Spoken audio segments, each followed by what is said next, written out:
पतंग का निशान यानी सुरक्षा और सम्मान। बदल के रख देंगे फिजा जमाने की, हमें भी जिद है तूफानों में पतंग उड़ाने की।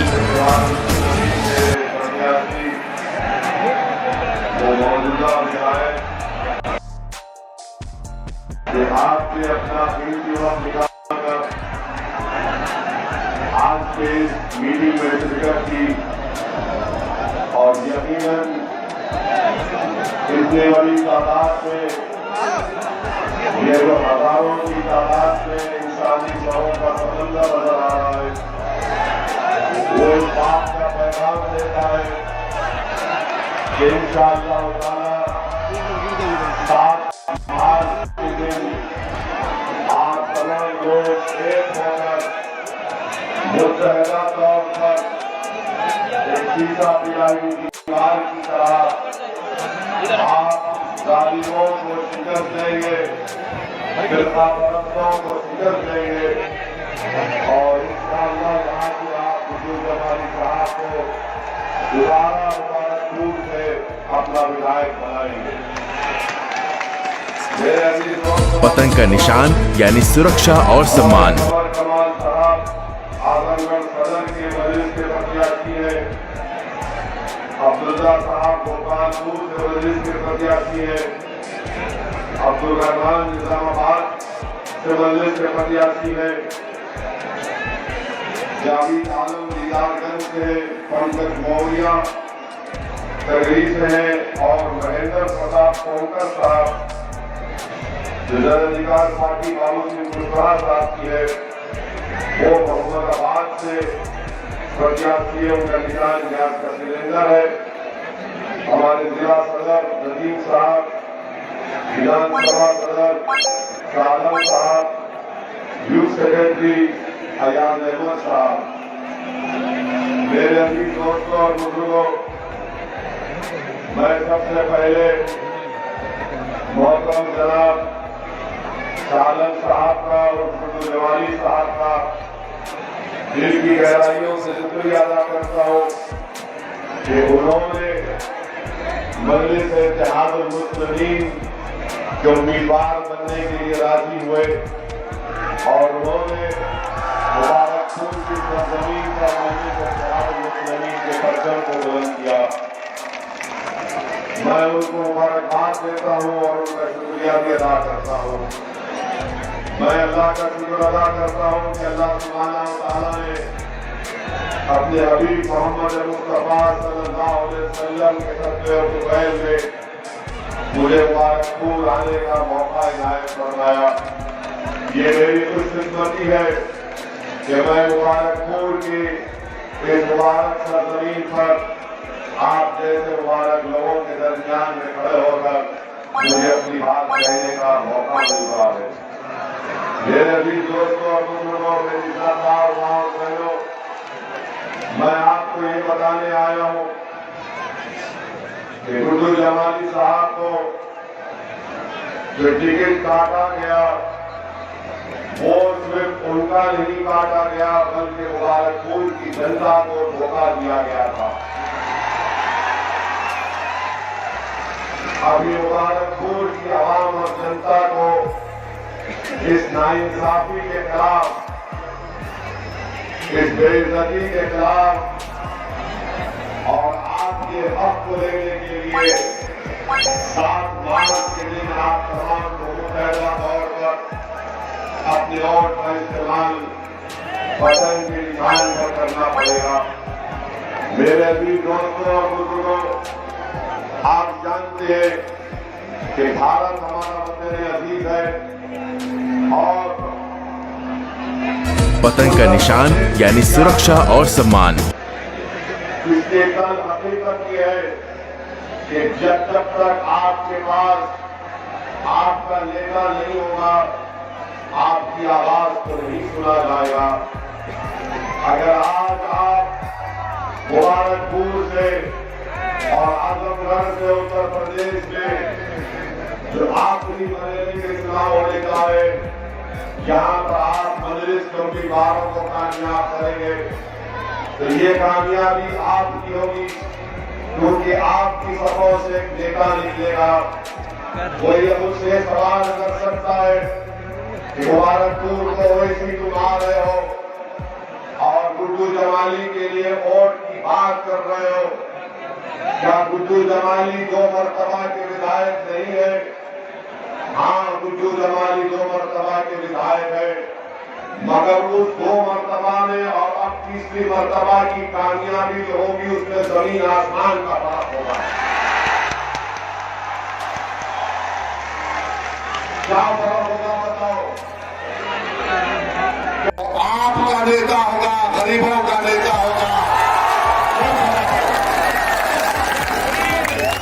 ये आपका लीडर होगा और आपके दरमियान में खड़े होकर मैं जनाब गुड्डू जमाली साहब को कह रहा हूं कि जब अल्लाह और मुबारकपुर की जनता आपको अपने दुआओं से, मोहब्बत और वोट से कामयाब करेगी तो गुड्डू जमाली साहब जब आप उत्तर प्रदेश की विधानसभा में जाएंगे तो आप उस विधानसभा में मुबारकपुर उत्तर प्रदेश के गरीब, मजलूम, अति पिछड़ा, जिसको दबाया गया, कुचला गया, उनकी आवाज को आपको बुलंद करना पड़ेगा। उत्तर प्रदेश की विधानसभा को मजलूमों और कमजोरों की आवाज उठाना पड़ेगा और मुझे यकीन है कि इंशाअल्लाह ताला गुड्डू जमाली मुबारकपुर की आवाम को शर्मिंदा नहीं करेंगे, बल्कि आपकी आवाज को उठाएंगे। तो अब आपको मालूम हो गया कि आप गुड्डू जमाली को जब वोट डालेंगे तो अपने नेता के लिए वोट डालेंगे। कल तक गुड्डू जमाली आपके पास आते थे तो किसी और नेता के बारे में आप उनको सत्ता देते थे। आज ये आपकी लड़ाई है, गुड्डू जमाली की लड़ाई नहीं है, ये आपको नेता बनने की लड़ाई है। मेरे अजीज दोस्तों और बुजुर्गों, ये मुबारकपुर की मुबारक सरजमीन जहां पर जामिअतुल अशरफिया है, जो 120 साल पहले उसको कायम किया गया, जहां पर तौहीद की शमा को रोशन किया गया और उस तौहीद की शमा की रोशनी ना सिर्फ इस मुल्क में, ना सिर्फ बर्र सगीर में, बल्कि दुनिया के कोने कोने में मिसबाही पहुंच कर तौहीद की शमा को जला है।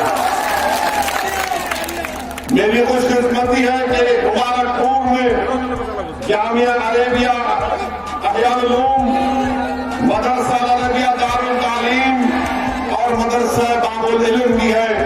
मैं इन तमाम मुदर्रिस को सलाम करता हूँ, इनके तमाम जिम्मेदारों को सलाम करता हूँ।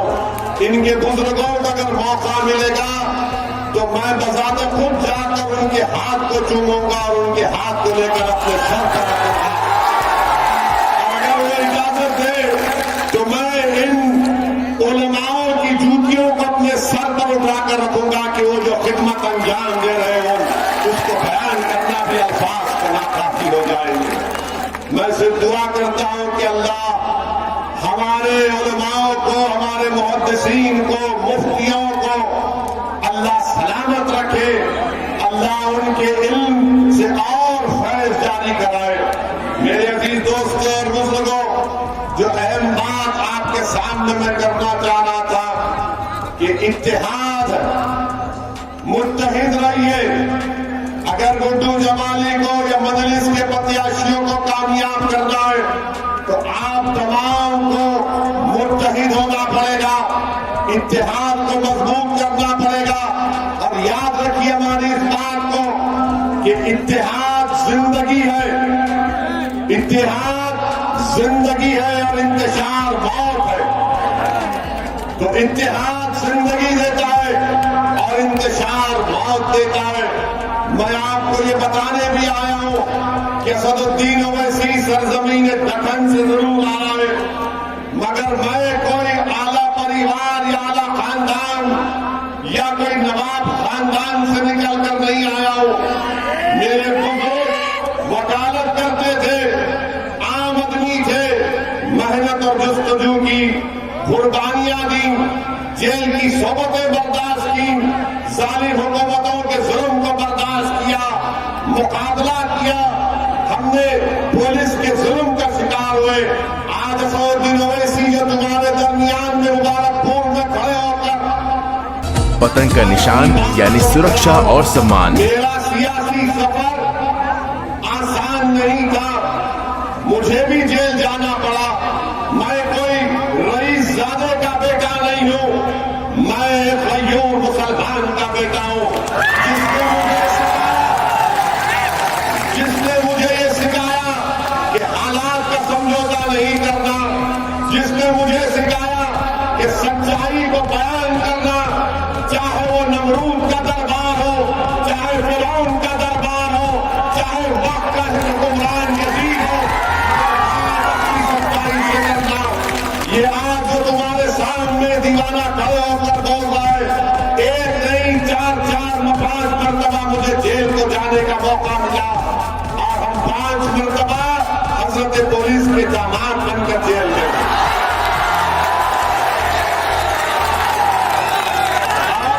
पुलिस ने हमको 22 सितंबर 1999 को पुलिस ने हमारी विधानसभा में हमको मारा, भीगा रोड पर गिरा कर हमको मारा, हमारे सर पर 18 टाके लगे, हमारी पीठ और पैर खून से लहूलुहान हो गई।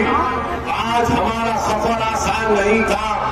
याद रखो मेरे अजीज दोस्तों और बुजुर्गों, जो सच्चाई के रास्ते पर निकलता है, जो अल्लाह रब्बुल इज्जत को खुश करने के लिए निकलता है, उसके रास्ते में तमाम बातिल ताकतें अपने कांटे बिछाते हैं। जिसका अज़म और हौसला और नीयत में इखलास होगा, परवरदिगार उनको कामयाब और कामरान करता है। मेरे अजीज दोस्तों और बुजुर्गों, चंद बुज़दिलों ने ये समझा कि ओवैसी की गाड़ी पर गोलियां चलाकर उसकी आवाज को बंद कर देंगे। मैं उन बुज़दिलों से कहना चाह रहा हूं, वो नाजुबान गोडसे की नाजायज औलाद से कहना चाह रहा हूं, जो असल दिमाग है, जो उन लोगों से मुखातिब हुआ, जो उन जालिमों के हाथ में तुमने बंदूक कमाई। अरे याद रखो, 4 गोलियां चलाओ या लाखों चलाओ, ओवैसी की जबान बंद नहीं होगी। अल्लाह ने तय कर लिया कि मेरी मौत होगी, मगर मेरी जबान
बता देना कि भारत की पार्लियामेंट में 540 की आवाज है, जिसमें मजलिस इत्तेहाद और मुस्लिमीन के 2 सांसद हैं।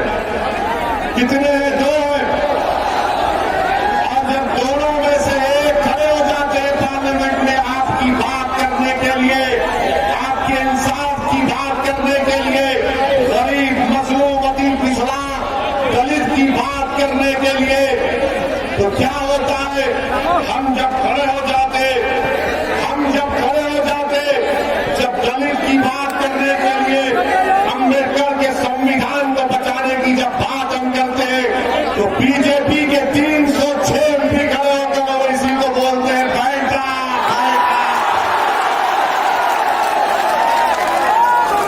तो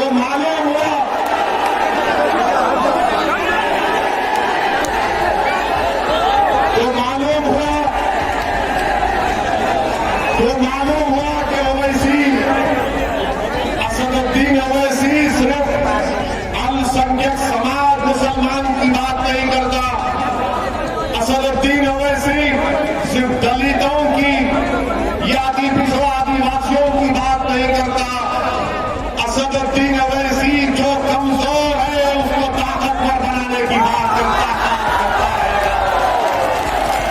हमने कभी भी मजहब के नाम पर भेदभाव नहीं किया। मेरी कोई एक ऐसी तकरीर दिखा दो जहां पर मैंने किसी समाज या किसी मजहब के बारे में कहा मेरी लड़ाई संविधान बचाने की है। अगर जुल्म हमारे हिंदू भाई करेगा तो मैं मुबारकपुर के हिंदू भाइयों से कहना चाह रहा हूं कि जिस तरह जो वैसे यहां खड़े होकर कह रहा है तुम पुकारो, मैं दौड़ता हुआ तुम्हारे साथ खड़ा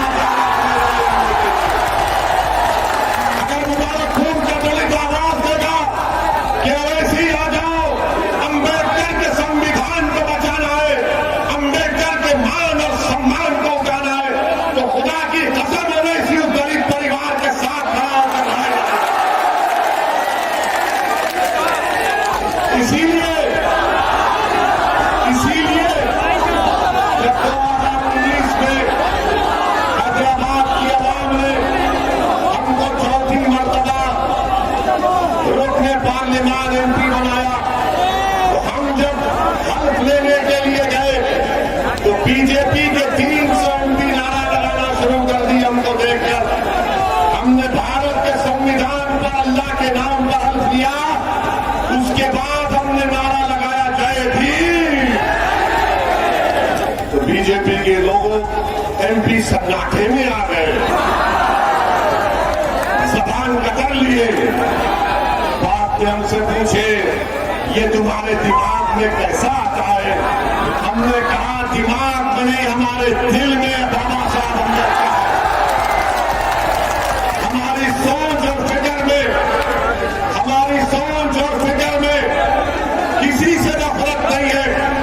हम कमजोरों को मजबूत बनाना चाहते हैं, हम कमजोरों को ताकतवर बनाना चाहते हैं। जिस पर जुल्म हो रहा उसके जुल्म को रोककर मजलूम को इंसाफ दिलाना चाहते हैं। यही लड़ाई मजलिस इत्तेहाद और मुस्लिमीन की है।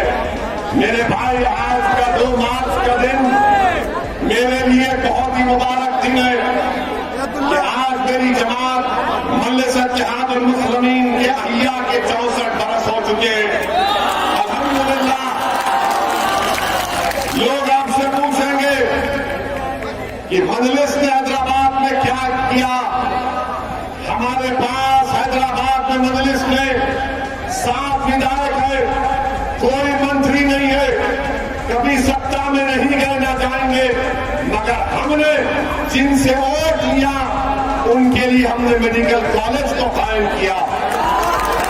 जब कायम किया 40 साल हो गए मेडिकल कॉलेज बनकर, इंजीनियरिंग कॉलेज बनकर, MBA, MCA, school of nursing, pharmacy, architecture college और 2-2 बड़े अस्पताल चलाते हैं जहां पर कम से कम पैसों में गरीबों का इलाज किया जाता है। पतंग का निशान यानी सुरक्षा और सम्मान। लोग फिर बोलेंगे ओवैसी के भाई अकबरुद्दीन की भाषण के बारे में बोलते हैं।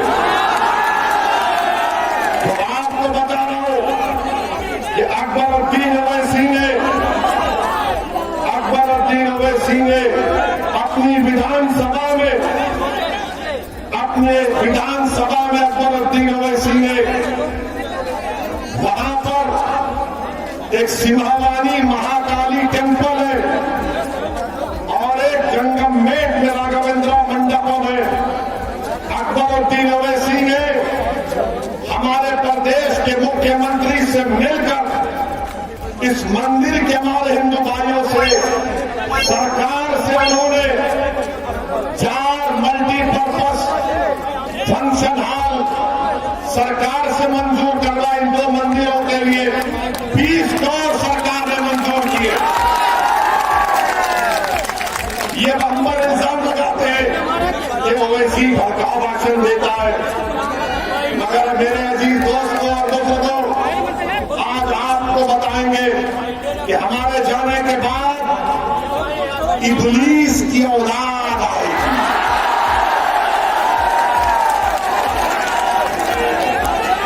अबू जहल अबू लहब की नाजायज औलाद आएगी। यजीद के मुर्दार दिल रखने वाले भी आएंगे और आकर बोलेंगे बीजेपी है, भाजपा है, उसको क्या करेंगे? तो आप क्या जवाब देंगे उन लोगों को? जब वो लोग भाजपा कहेंगे तो आप बोलेंगे भाजपा को अगर मुबारकपुर से कोई हरा सकता है तो उसका नाम क्या है बताओ? जो भाजपा को यहां से हरा सकता है उसका नाम क्या है बताओ?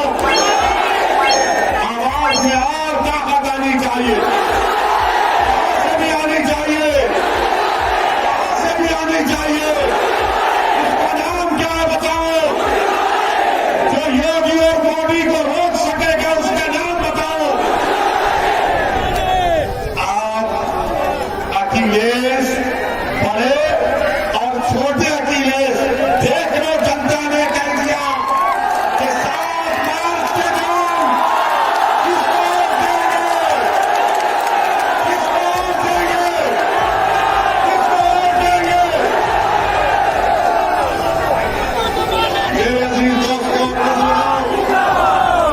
अब सत्ता के लोग बोलेंगे ओवैसी तो जज्बाती पतंग का निशान यानी सुरक्षा और सम्मान। अखिलेश